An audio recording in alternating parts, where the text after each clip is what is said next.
नमस्कार, स्वागत है आप सभी का कोरल ड्रा की क्लास नंबर 19 में। आज हम लोग कोरल ड्रा में अरेंज मेन्यू को कंप्लीट सीखने वाले हैं। अगर आप कोरल ड्रा की सभी क्लास देखना चाहते हैं तो गुलाब गुरु चैनल पर प्लेलिस्ट चेक करिएगा। अगर आपको ये वीडियो पसंद आएगा तो लाइक सब्सक्राइब करिएगा, साथ में जो है 5 लोगों को व्हाट्सएप पर जरूर शेयर कर दीजिएगा। कोरल ड्रा में अरेंज मेन्यू के अंतर्गत जितने भी ऑप्शन हैं सभी ऑप्शन को हम एक एक करके समझने वाले हैं, बस वीडियो बड़े ध्यान से देखिएगा। अरेंज मेन्यू के अंदर सबसे पहला ऑप्शन है ट्रांसफॉर्मेशन का और इसके अंदर टोटल आपको 5 ऑप्शन मिल जाते हैं। इन 5 ऑप्शन के बारे में हम लोग प्रैक्टिकल सीख चुके हैं, लेकिन यहाँ पर भी मैं आपको बताऊंगा कि आप यहाँ पर कैसे इनको यूज करोगे। इसके अंदर पहला ऑप्शन आपको मिलेगा पोजीशन का। इस ऑप्शन का इस्तेमाल करके आप किसी भी ऑब्जेक्ट की पोजीशन को चेंज कर सकते हो। अगला ऑप्शन है रोटेट का। इस ऑप्शन का इस्तेमाल करके आप किसी भी ऑब्जेक्ट को रोटेट कर सकते हो, मतलब कि घुमा सकते हो। अगला ऑप्शन है स्केल का। इस ऑप्शन का इस्तेमाल करके आप किसी भी ऑब्जेक्ट को स्केल कर सकते हो, मतलब कि माप सकते हो। अगला ऑप्शन है साइज का। इसका इस्तेमाल करके आप किसी भी ऑब्जेक्ट का जो साइज है उसे बढ़ा सकते हो और कम कर सकते हो। इसके बाद जो आखिरी ऑप्शन है वो है स्क्यू का। इसका इस्तेमाल करके आप किसी भी ऑब्जेक्ट को स्क्यू कर सकते हो। चलिए प्रैक्टिकली इन सभी चीजों के बारे में समझते हैं। इसके लिए हम सबसे पहले कोई भी ऑब्जेक्ट यहाँ पर बना लेते हैं। इस तरह से ऑब्जेक्ट को सिलेक्ट करने के बाद आप अरेंज पर क्लिक करिएगा, इसके बाद ट्रांसफॉर्मेशन पर, इसके बाद आप पहले ऑप्शन पर क्लिक करिए पोजीशन पर। तो आपके सामने इस तरह से जो है पोजीशन की विंडो आ जाएगी राइट साइड में, और ये जो ट्रांसफॉर्मेशन लिखा हुआ है इस वाली पट्टी पर आप क्लिक करके इसको बाहर भी इस तरह से निकाल सकते हो। अब एक एक चीजों को हम लोग समझेंगे। जो आपको यहाँ पर चारों ऑप्शन मिल रहे हैं ना, 4 से 5 ऑप्शन, वो सारे ऑप्शन यहाँ पर भी मिल जाएंगे आपको, वही सेम ऑप्शन है। तो बार बार अंदर जाने की जरूरत नहीं है और आप इनको शॉर्टकट से भी ला सकते हो। ये वाला जो विंडो है इन शॉर्टकट से ये विंडो आ जाएगा। इसके अंदर जो पहला ऑप्शन है वो है पोजीशन का। अगर हम इस ऑब्जेक्ट की पोजीशन बदलना चाहें, यहाँ से इधर खिसकाना चाहें ऊपर नीचे दाएं बाएं, तो ये ऑप्शन काम करता है। वैसे आप इसे पकड़ करके भी इस तरह से खिसका सकते हो, जो कि मैंने आपको बता दिया है, लेकिन हम लोग फंक्शन की बात कर रहे हैं तो यहाँ पर भी समझ लीजिए। यहाँ पर अभी यहाँ पर है और ये सेंटर में क्लिक है। अगर हमें दाहिने तरफ लेके जाना है तो हम यहाँ पर क्लिक करेंगे और अप्लाई पर क्लिक करेंगे तो देखिए दाहिने तरफ खिसक रहा है। एक बार और अप्लाई पर क्लिक करेंगे तो फिर से जो है दाहिने तरफ आएगा। ये एक दूरी पर खिसक रहा है और ये दूरी जो है आप यहाँ से बता सकते हो। देखिए 80 mm है तो 80 mm की दूरी पर ये जो है खिसक रहा है। वहीं अगर आपको जो है इसे लेफ्ट साइड में लेके जाना है तो यहाँ पर क्लिक करना है, अप्लाई पर क्लिक करना है, तो ये लेफ्ट साइड में जो है उतनी दूरी पर खिसकेगा। तो कहने का मतलब ये है कि ऊपर नीचे दाएं बाएं कॉर्नर में जहां पर भी आप खिसकाना चाहो, बस आप यहाँ से जो है वो बताओगे और अप्लाई पर क्लिक करोगे तो उसी हिसाब से जो है ये अपनी पोजीशन सेट करेगा। अब इसके अंदर एक और फीचर आपको मिल जाता है अप्लाई टू डुप्लीकेट का। इसकी पोजीशन को बदलते हुए एक डुप्लीकेट भी बना सकते हो, जैसे कि आपको यहाँ पर भी एक चाहिए, साथ ही साथ जो है इस साइड में दाहिने तरफ जो है एक और डुप्लीकेट चाहिए, तो आप इस पर क्लिक करिए और अप्लाई टू डुप्लीकेट पर क्लिक करिए। तो देखिए उतने ही दूरी पर जो है यहाँ पर जो है एक डुप्लीकेट बन गया है इसका। इसी तरह से अगर आपको एक और चाहिए तो फिर से आप इस पर क्लिक करिए, एक और डुप्लीकेट बन जाएगा। कहने का मतलब यह है कि आप पोजीशन ऑप्शन का इस्तेमाल करके किसी भी ऑब्जेक्ट की जो पोजीशन है उसे ऊपर नीचे दाएं बाएं सेट कर सकते हो, साथ ही साथ जो है उसका एक डुप्लीकेट भी बना सकते हो। अगर आप इन तीनों को सिलेक्ट करोगे और डाउन वाले पे क्लिक करके अप्लाई टू डुप्लीकेट करोगे तो इस तरह से भी जो है सेम साइज में जो है आपको डुप्लीकेट मिल जाएगा। तो मेरे ख्याल से ये फंक्शन, ये चीजें आपको अच्छे से समझ आ रही होगी। इसके बाद अगला ऑप्शन है रोटेट का।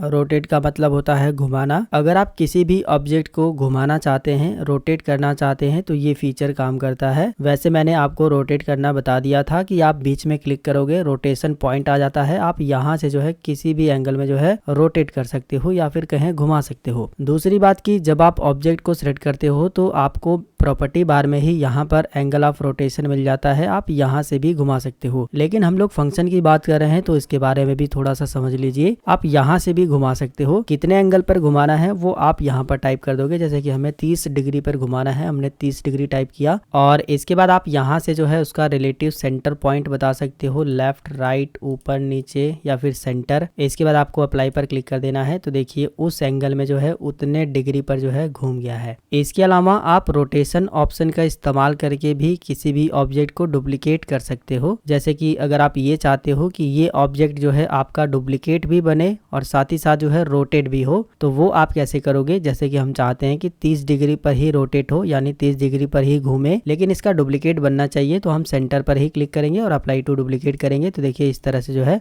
डुप्लीकेट हो रहा है, जो कि आप देख सकते हैं। इसे आप और भी अच्छे से समझिए। हम इसे डिलीट कर देते हैं और यहाँ से जो है कोई इस तरह से एक ऑब्जेक्ट बना लेते हैं। इसमें अगर आप इसे समझोगे तो और आसानी रहेगी। हमने 30 डिग्री ही टाइप किया है और यहाँ पर सेंटर ही रहेगा, मतलब कि सेंटर पॉइंट से ही रोटेट होगा। बाकी आप चाहो तो नीचे भी क्लिक कर दोगे, अप्लाई टू डुप्लीकेट करोगे तो इस तरह से घूमेगा, जो कि आप देख सकते हो। ठीक है, ऐसे जो है आप बना सकते हो। लेकिन अभी मैंने आपको बताया कि हम सेंटर पॉइंट से ही घुमाएंगे, तो सेंटर पॉइंट से अगर रहेगा तो आप इस पर क्लिक करिए और अप्लाई टू डुप्लीकेट करोगे तो सेंटर पॉइंट से ऐसे जो है डुप्लीकेट बनेगा। तो कहने का मतलब ये है कि आप इस पॉइंट से रोटेट करना चाहते हो, ऊपर से, नीचे से, दाएं से, कॉर्नर से, जो भी करना चाहते हो आप यहाँ से पॉइंट बताओगे। यहाँ से आप अप्लाई टू डुप्लीकेट करके डुप्लीकेट कर सकते हो इस तरह से। और अगर आपको डुप्लीकेट नहीं बनाना है, केवल रोटेट करना है, तो आप केवल अप्लाई पर क्लिक करोगे तो रोटेट होगा, यानी घूमेगा। मेरे ख्याल से ये भी चीज आपको समझ आ गई होगी। इसके बाद जो अगला ऑप्शन है स्केल एंड मिरर का, इस ऑप्शन का इस्तेमाल करके आप जो है किसी भी ऑब्जेक्ट को स्केल कर सकते हो, साथ ही साथ मिरर कर सकते हो। चलिए इसे भी समझ लेते हैं। इसके लिए बेसिक शेप पर क्लिक करेंगे और यहाँ से जो है कोई भी एक शेप ले लेंगे, ताकि जब हम मिरर करें तो आपको अच्छे समझ आए। कोई भी कलर फिल कर लेंगे। सबसे पहले हम स्केल को समझते हैं। अभी जो है ये ऑब्जेक्ट अपने आप में 100% स्केल पर है, वर्टिकली भी और हॉरिजॉन्टली भी। अगर आप जो है ज्यादा करना चाहते हो तो आप यहाँ से जो है टाइप करके ज्यादा कर सकते हो। जैसे कि हमने 120 टाइप कर दिया, अप्लाई पर क्लिक करेंगे तो देखिए स्केल हो रहा है, यानी कि बढ़ रहा है। फिर से एक बार क्लिक करेंगे तो और बढ़ेगा, फिर से क्लिक करेंगे तो और बढ़ेगा। इस तरह से आप स्केल कर सकते हो। कम करना होगा तो 100 से नीचे आपको टाइप करना है। अगर आप 100 टाइप करोगे तो कम नहीं होगा, इतना आपको ध्यान देना है। तो हम 80 टाइप करते हैं, अप्लाई पर क्लिक करेंगे तो देखिए इस तरह से जो है कम हो रहा है। अगर हम 100 टाइप कर देते हैं, मान लीजिए हम 100 स्केल करते हैं दोनों का, तो ये बिल्कुल सेम रहेगा, क्योंकि ये अपने आप में 100% पर सेट है। इसके अलावा आप स्केल करते समय जो है इसका डुप्लीकेट भी बना सकते हो। जैसे कि एक ये भी रहेगा और साथ ही साथ इसका डुप्लीकेट भी बनेगा। हम ये चाहते हैं कि 80 पर जो है 80% का डुप्लीकेट बन जाए, यानी कि ये एक ऑब्जेक्ट रहेगा 100% का और इससे छोटा ऑब्जेक्ट जो है इसके अंदर बन जाएगा 80% का। और हम सेंटर पर ही क्लिक रहने देंगे और यहाँ पर जो है हम इसका कलर हटा देते हैं, ताकि आपको जब मैं बना करके दिखाऊं तो आसानी से दिखाई दे। और अप्लाई टू डुप्लीकेट पर क्लिक करेंगे तो देखिए 80% के अंदर अंदर जो है ये डुप्लीकेट बन रहा है, जो कि आप देख सकते हैं। तो अगर आपको इस तरह से डिजाइन बनाना है सेम साइज पे, तो आप इस ऑप्शन का यूज कर सकते हो। इसे अगर आप 120 कर देते, यानी कि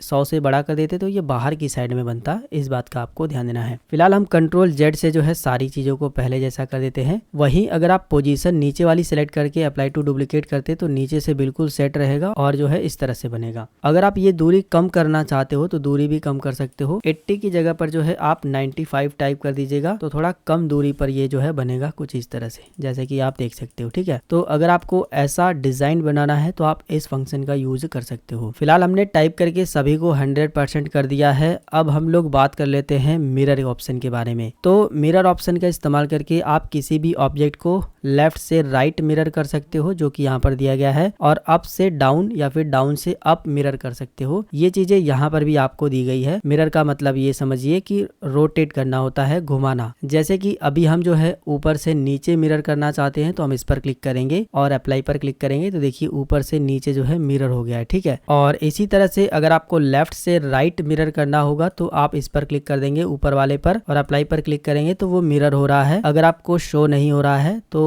इसका कारण ये है कि ये जो शेप है वो बिल्कुल सेम है, तो अगर ये मिरर भी होगा तो आपको दिखाई नहीं देगा। लेकिन आप यहाँ पर देखिए 180 लिखा हुआ है और हम अप्लाई पर क्लिक कर देंगे तो 0 आ जाएगा, तो मतलब कि ये मिरर हो रहा है। तो इस ऑप्शन का इस्तेमाल करके आप लेफ्ट से राइट मिरर कर सकते हो और इस ऑप्शन का इस्तेमाल करके आप अप से डाउन मिरर कर सकते हो अपने हिसाब से। दोनों को जो है एक साथ यूज कर सकते हो, कोई दिक्कत नहीं है। तो मेरे ख्याल से आपको स्केल एंड मिरर ऑप्शन समझ आ गया होगा। आप मिरर करते हुए डुप्लीकेट भी बना सकते हो। दोनों ऑप्शन को सिलेक्ट कर दोगे और यहाँ पर जो है 85 टाइप कर दोगे तो मिरर भी होगा और डुप्लीकेट भी होगा। देखिए यहाँ पर मिरर भी हो रहा है, डुप्लीकेट भी हो रहा है, कुछ इस तरह से डिजाइन बनेगा। तो एक एक चीजों को मैंने आपको बता दिया है, बाकी आपको प्रैक्टिस करनी है। इसके बाद अगला ऑप्शन है साइज का। इस ऑप्शन का इस्तेमाल करके आप किसी भी ऑब्जेक्ट का जो साइज है उसको कम या ज्यादा कर सकते हो। जब आप ऑब्जेक्ट को सिलेक्ट करने के बाद साइज पर क्लिक करोगे तो देखोगे बताया गया है हॉरिजॉन्टल में कितना साइज है और वर्टिकल में कितना साइज है, मतलब कि हॉरिजॉन्टल का मतलब कि ऐसे और वर्टिकल का मतलब कि खड़ा। अगर आप इसे कम कर दोगे तो यहाँ पर जो है साइज भी कम हो रहा है। बाकी आप यहाँ पर टाइप करके जो है साइज को बढ़ा सकते हो, घटा सकते हो। जैसे कि हमने 120 किया, अप्लाई पर क्लिक करेंगे तो 120 जो है इसका वर्टिकल में जो है साइज बढ़ जाएगा। और आप चाहो तो साइज को कम भी कर सकते हो अपने हिसाब से। यहाँ पर पॉइंट कम कर लोगे तो साइज कम हो जाएगा। इसके अलावा जो है आप इसका डुप्लीकेट भी बना सकते हो। अप्लाई टू डुप्लीकेट पर क्लिक करोगे तो इसका एक डुप्लीकेट बन जाएगा। दोबारा से अप्लाई टू डुप्लीकेट पर क्लिक करके आप मल्टीपल जो है इस तरह से डुप्लीकेट बना सकते हो। इसके बाद अगला ऑप्शन है स्क्यू का। इस ऑप्शन का इस्तेमाल करके आप किसी भी ऑब्जेक्ट को स्क्यू कर सकते हो। जितने डिग्री पर आपको स्क्यू करना है वो आपको यहाँ पर बताना है। तो चलिए इसको भी प्रैक्टिकली समझ लेते हैं। एग्जाम्पल के लिए हमने एक रेक्टेंगल बना दिया है और ये है हॉरिजॉन्टल और ये है वर्टिकल। अगर आप हॉरिजॉन्टली इसको स्क्यू करना चाहते हो तो हॉरिजॉन्टल में आपको डिग्री बताना है, कितने डिग्री पर आप स्क्यू करना चाहते हो। इसके बाद अप्लाई पर क्लिक करोगे तो उतने डिग्री पर जो है स्क्यू हो जाएगा इस तरह से। ट्रांसफॉर्मेशन के अंदर जितने भी ऑप्शन थे ये इस तरह से काम करते हैं, जो कि मैंने आपको बता दिया है। इसके बाद जो अगला ऑप्शन है क्लियर ट्रांसफॉर्मेशन का, इस ऑप्शन का इस्तेमाल करके अगर आपने इस ऑप्शन को यूज किया है तो उनको क्लियर कर सकते हो। जैसे कि हमने जो है इसमें स्क्यू का ऑप्शन का इस्तेमाल किया है तो हम क्लियर ट्रांसफॉर्मेशन पर क्लिक करेंगे तो वो बिल्कुल क्लियर हो जाएगा, उसमें कोई भी जो है ट्रांसफॉर्मेशन अप्लाई नहीं होगा। इसके बाद अगला ऑप्शन है अलाइन एंड डिस्ट्रीब्यूट। ये काफी कमाल का ऑप्शन है और इस ऑप्शन को आपको बड़े अच्छे से समझना है। मैं आपको बता दूं कि इस ऑप्शन का इस्तेमाल करके आप एक से ज्यादा ऑब्जेक्ट को एक लाइन में सेट कर सकते हो, अलाइन कर सकते हो। कैसे कर सकते हो चलिए बड़े ध्यान से समझते हैं। हमने एक ऑब्जेक्ट यहाँ पर बनाया और इसी ऑब्जेक्ट का हम डुप्लीकेट यहाँ पर कर देते हैं, लेकिन अभी आप देखोगे ये जो है थोड़ा सा ऊपर चला गया है। हमें जो है बिल्कुल इसके सेंटर में रखना था। तो एक तो ये तरीका है कि हम इस तरह से जो है इसको सेंटर में मिलाएं, तभी भी जो है ये ऊपर नीचे हो ही जाएगा। लेकिन एक ये तरीका है कि आप दोनों को सिलेक्ट करिए और अरेंज पे जाइए और अलाइन एंड डिस्ट्रीब्यूट पर क्लिक करिए। आपको टॉप से अलाइन करना है यानी कि ऊपर से, तो आप जो है इस पर क्लिक करके टॉप पर क्लिक कर दोगे तो टॉप से जो है बिल्कुल सेंटर में हो जाएगा, जो कि आप देख सकते हैं बिल्कुल सेंटर में हो गया है। कहीं पर भी आप उठा कर रख दो, जैसे कि मैं यहाँ पर रख देता हूँ और दोनों को सिलेक्ट कर लेते हैं। फिर से चलेंगे इस पे और टॉप से अलाइन कर लेते हैं तो देखिए टॉप से जो है बिल्कुल अलाइन हो गया है। वही अगर आप जो है लेफ्ट साइड से अलाइन करना चाहते हो तो दोनों को सिलेक्ट करिए, लेफ्ट साइड से इधर से अलाइन होगा। अरेंज पर जाइए, अलाइन टू डिस्ट्रीब्यूट पर जाइए और यहाँ पर लेफ्ट पर क्लिक कर दीजिए तो देखिए लेफ्ट साइड से जो है बिल्कुल सीध में हो गया है। इसी तरह से राइट अलाइन भी काम करता है। अगर आपको राइट साइड से अलाइन करना है तो राइट अलाइन काम करेगा। इसी तरह से बॉटम अलाइन भी काम करता है। अगर आपको नीचे से एक लाइन में करना है तो ये काम करेगा। बाकी अलाइन सेंटर हॉरिजॉन्टली और अलाइन सेंटर वर्टिकली, ये भी काफी कमाल के फीचर हैं, इनको भी समझिए। सबसे पहले तो हम दोनों को डिलीट करते हैं और यहाँ से एक बड़ा इस तरह से जो है बना लेते हैं, इतना बड़ा, और एक छोटा बना लेते हैं इस तरह से। हम ये चाहते हैं कि छोटा वाला जो रेक्टेंगल है वो बिल्कुल इसके सेंटर में आकर के सेट हो जाए। तो एक ये तरीका है कि आप उठा करके बिल्कुल सेंटर में इस तरह से रखेंगे। हो सकता है कि थोड़ा बहुत इधर उधर हो जाए, सेंटर करने में आपको दिक्कत आ सकती है। दूसरा तरीका यह है कि दोनों को सिलेक्ट करिए, आप इसको क्लिक करिए, शिफ्ट के साथ इसको क्लिक कर लीजिएगा। इसके बाद जो है आप चले जाइए अरेंज पर और इस ऑप्शन पर क्लिक करिए और यहाँ पर जो है अलाइन सेंटर हॉरिजॉन्टली पर क्लिक करिए तो देखिए हॉरिजॉन्टली जो है एक लाइन में हो जाएगा ये। फिर इसी पे जाइए और अलाइन सेंटर वर्टिकली पर क्लिक कर दीजिए तो बिल्कुल सेंटर में जो है इसके आकर के सेट हो जाएगा। और यही काम अगर आप शॉर्टकट से करना चाहो तो दोनों को सिलेक्ट करिए, एक बार जो है सी प्रेस करिए तो ये सेंटर में हो जाएगा और एक बार जो है ई प्रेस करिए तो ये बिल्कुल जो है वर्टिकली और हॉरिजॉन्टली दोनों जो है सेंटर में हो जाएगा। तो शॉर्टकट से भी कर सकते हो और ये शॉर्टकट जो है यहाँ पर बताए गए हैं। अगर आपको लेफ्ट साइड से अलाइन करना है तो केवल आप एल प्रेस करिए, राइट से करना है तो आर, टॉप से करना है तो टी, बॉटम से करना है तो बी, हॉरिजॉन्टली सेंटर करना है तो ई और वर्टिकली सेंटर करना है तो सी। और ये फीचर जो है टेक्स्ट पर भी काम करता है, फोटो पर भी काम करता है, शेप पर तो मैंने आपको करके दिखाया ही है। जैसे कि मान लीजिए हमें टेक्स्ट पर काम करना है तो कैसे करेगा, थोड़ा सा आप समझिए। हमने ये बड़ा टेक्स्ट लिखा है, हम ये चाहते हैं कि ये वाला जो है बिल्कुल इसके सेंटर में हो जाए। हालांकि हम उठा करके इसको ऐसे रख सकते हैं, लेकिन ये सेंटर में है या नहीं थोड़ा सा कंफ्यूजन है। मान लीजिए इधर हो गया तो हमें जो है इस टेक्स्ट को बिल्कुल इस वाले टेक्स्ट के सेंटर में करना है, बिल्कुल इस सीध में रहे। तो हम क्या काम करेंगे, इसको सेलेक्ट कर लेंगे और इसके बाद ऊपर वाले को भी सेलेक्ट करेंगे, दोनों को शिफ्ट बटन दबा करके अरेंज पर जाएंगे और इस पर क्लिक करके और यहाँ पर देखिए अलाइन सेंटर वर्टिकली, इस पर क्लिक कर देंगे तो बिल्कुल सेंटर में हो जाएगा। अब जो है ये वाला जो टेक्स्ट है इस टेक्स्ट के बिल्कुल सेंटर में है। तो इस तरह से जो है टेक्स्ट के ऊपर भी अप्लाई होता है। जो भी मैंने आपको इसके अंदर ये सारे फंक्शन बताए हैं ना, ये सारे फंक्शन जो है टेक्स्ट पर, इमेज पर, शेप पर, सभी पर काम करते हैं। इसके अलावा आगे जो मैं फीचर बताने वाला हूँ ये सब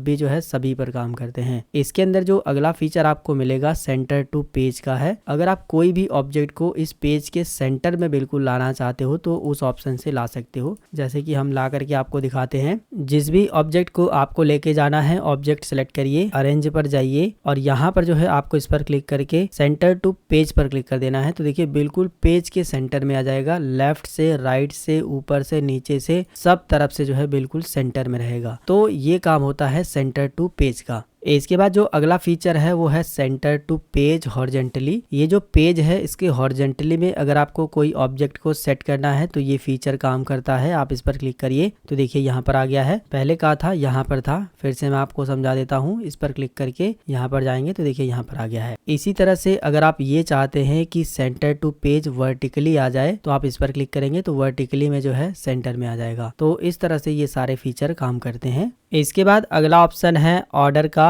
इस ऑप्शन में आपको और भी बहुत सारे ऑप्शन मिल जाते हैं, जैसे कि टू फ्रंट है, टू बैक है, फॉरवर्ड वन है, वन बैक है, इन फ्रंट ऑफ है और बिहाइंड है। इन सभी ऑप्शन का इस्तेमाल करके आप एक ऑब्जेक्ट को आगे पीछे कर सकते हो या फिर कहें ऊपर नीचे कर सकते हो। जैसे कि अगर आप कोरल ड्रा में काम कर रहे हो, आपने बहुत सारे ऑब्जेक्ट बना लिए हैं, किसी ऑब्जेक्ट को ऊपर लेके आना है या फिर किसी को नीचे लेके जाना है, एक के पीछे ही लेके जाना है या फिर बिल्कुल पीछे लेके जाना है, तो ये सारे फीचर काम करते हैं। कैसे करना है सब कुछ प्रैक्टिकल सीखेंगे। मैं आपको बता दूं कि ये शॉर्टकट से भी आप यूज कर सकते हो, जिनके शॉर्टकट इनके सामने दिए गए हैं। चलिए इनको यूज करना सीख लेते हैं। एग्जाम्पल के लिए मैंने एक रेक्टेंगल बनाया है और उस रेक्टेंगल को मैंने 3 बार डुप्लीकेट किया है कंट्रोल डी से और उसमें जो है अलग अलग कलर भर दिए हैं ताकि मैं जब आपको समझाऊं तो सारी चीजें अच्छे से समझ आए। अब सबसे नीचे जो है ब्लू वाला है, अगर हमें इसे बिल्कुल ऊपर लेके आना है सबसे ऊपर, तो उस कंडीशन में जो है हम अरेंज पर जाकर के ऑर्डर पे जाएंगे और टू फ्रंट पर क्लिक कर देंगे तो सबसे ऊपर आ जाएगा, जो कि आप देख सकते हैं। और ये काम जो है आप यहाँ पर जो शॉर्टकट बताया गया है ना शिफ्ट के साथ पेज अप, इससे भी कर सकते हो।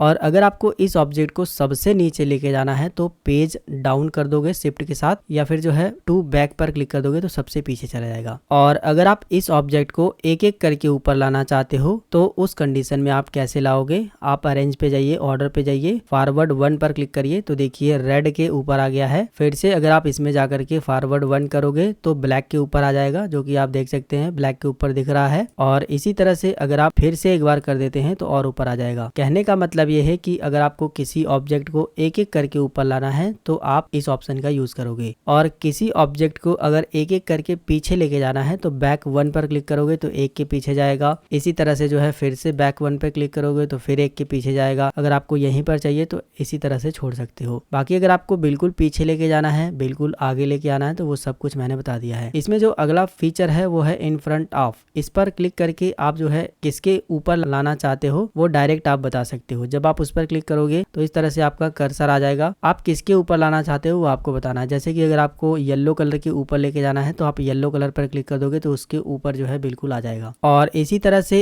इसके बाद जो है अगला ऑप्शन काम करता है बिहाइंड, मतलब कि पीछे। किसके पीछे लेके जाना है वो आप यहाँ से बता सकते हो। जब आप उस पर क्लिक करोगे तो किस ऑब्जेक्ट के पीछे लेके जाना है उस पर आपको क्लिक करके बताना है। जैसे कि हम रेड पर क्लिक कर देते हैं तो देखिए रेड के जो है पीछे चला गया है। तो कहने का मतलब ये है कि अगर आप जो है सीधा किसी ऑब्जेक्ट को बता करके उस ऑब्जेक्ट के फ्रंट पे लाना चाहते हो तो ये फीचर काम करेगा, और किसी ऑब्जेक्ट को बता करके उस ऑब्जेक्ट के पीछे लाना चाहते हो तो ये ऑप्शन काम करेगा। यूज करना बिल्कुल सिंपल है, बस इस पर क्लिक करिएगा, एरो बन जाएगा। जिस भी ऑब्जेक्ट पर आप क्लिक कर दोगे उस ऑब्जेक्ट के जो है ऊपर आ जाएगा। मेरे ख्याल से ये सारे फीचर आपको समझ आ गए होंगे। इनको जो है आप शॉर्टकट से भी यूज कर सकते हो। जब आप कोरल ड्रा के अंदर कोई डिजाइन बनाते हो तो उसके अंदर आप बहुत सारे ऑब्जेक्ट को इस्तेमाल करते हो, और उसमें से अगर आप किसी ऑब्जेक्ट को फ्रंट पे, बैक पे या फिर थोड़ा सा ऊपर या फिर बिल्कुल नीचे इस तरह से सेट करना चाहते हो तो वो सारी सेटिंग आप यहाँ से कर सकते हो। बाकी शॉर्टकट से भी यूज कर सकते हो। ऑर्डर के बाद जितने भी ऑप्शन आपको अरेंज मेन्यू में दिए गए हैं, इन सभी ऑप्शन को हम लोग अगली क्लास में सीखने वाले हैं, क्योंकि ये वीडियो थोड़ा सा बड़ा हो गया है। फिलहाल अरेंज मेन्यू के अंदर जितने भी ऑप्शन के बारे में मैंने आपको बताया है, उन ऑप्शन को समझने में अगर आपको कोई भी दिक्कत हो, कोई भी सवाल हो, तो इस वीडियो के नीचे कमेंट जरूर करिएगा। मिलेंगे फिर एक नई वीडियो में एक नई जानकारी के साथ। तब तक के लिए जय हिंद, वंदे मातरम।